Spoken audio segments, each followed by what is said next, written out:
ಶಿವಕುಮಾರ್ ಅವರ ನೂತನ ಸಂಪುಟಕ್ಕೆ ಆಯ್ಕೆಯಾಗಿರುವಂತಹ ಗಾಯತ್ರಿ ಶಾಂತೇಗೌಡ ಅವರು ನನ್ನ ಜೊತೆ ಇದ್ದಾರೆ. ಅವ್ರನ್ನ ಮಾತಾಡಿಸುವ ಒಂದು ಪ್ರಯತ್ನ ಕೂಡ ನಾನು ಮಾಡ್ತೇನೆ. ಮೇಡಮ್, ಸಚಿವರಾಗಿ ಆಯ್ಕೆಯಾಗಿದ್ದಾರೆ, ಏನು ಹೇಳ್ತೀರಿ? ಫಸ್ಟ್ ಏನಿಲ್ಲ ಕಣ್ರಿ, ನನಗೆ ಖುಷಿಯಾಗಿದೆ. ಏನು ಮಾತಾಡಬೇಕು ಅಂತ ಗೊತ್ತಾಗ್ತಾನೆ ಇಲ್ಲ ನನಗೆ. ಮೇಡಮ್, ಸತತವಾಗಿ 3 ವರ್ಷ ಕಾನೂನು ಹೋರಾಟವನ್ನು ಮಾಡ್ಕೊಂತ ಬಂದ್ರಿ, ಕೊನೆಗೆ ಜಯ ಸಿಕ್ತು. ಈ ಒಂದು ಮೂಮೆಂಟ್ ಹೇಗಿದೆ ಮೇಡಮ್?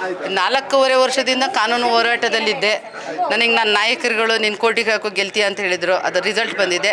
ಇವತ್ತು ನನಗೆ ಏನು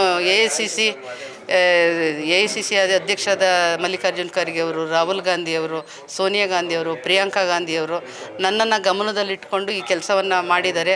ಹಾಗೆ ಸಿದ್ದರಾಮಯ್ಯನವರು, DK ಶಿವಕುಮಾರ್ ಅವರು ಇವತ್ತು ಮಂತ್ರಿ ಸ್ಥಾನ ಸಿಕ್ಕಲಿಕ್ಕೆ ಅವರು ಒಂದು ನನ್ನ ಹೆಸರನ್ನು ಸೂಚಿಸಿದರು ಅಂತ ನಾನು ಅನ್ಕೋತೀನಿ.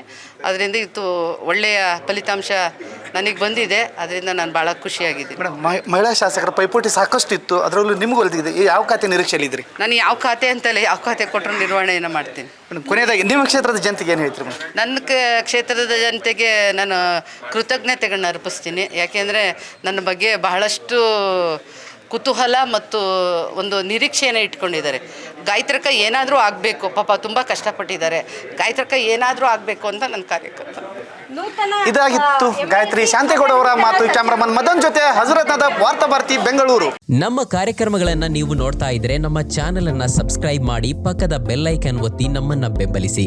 ಹಾಗೆ ನಮ್ಮ ಕಾರ್ಯಕ್ರಮಗಳನ್ನ ಲೈಕ್ ಮಾಡಿ, ಕಮೆಂಟ್ ಮಾಡಿ, ಅದನ್ನ ಬೇರೆಯವರಿಗೂ ವಾಟ್ಸ್ಆಪ್ ಮೂಲಕ ಶೇರ್ ಮಾಡಿ. ನೀವು ಹೀಗೆ ಮಾಡಿದಾಗ ನಮ್ಮ ಚಾನೆಲ್ ಇನ್ನಷ್ಟು ಮತ್ತಷ್ಟು ಜನರಿಗೆ ತಲುಪಲು ನೀವು ನಮ್ಮೊಂದಿಗೆ ಸಹಕರಿಸಿದ ಹಾಗಾಗುತ್ತೆ. ಇದು ನೀವು ಯಾವುದೇ ಖರ್ಚಿಲ್ಲದೆ ಕೆಲವೇ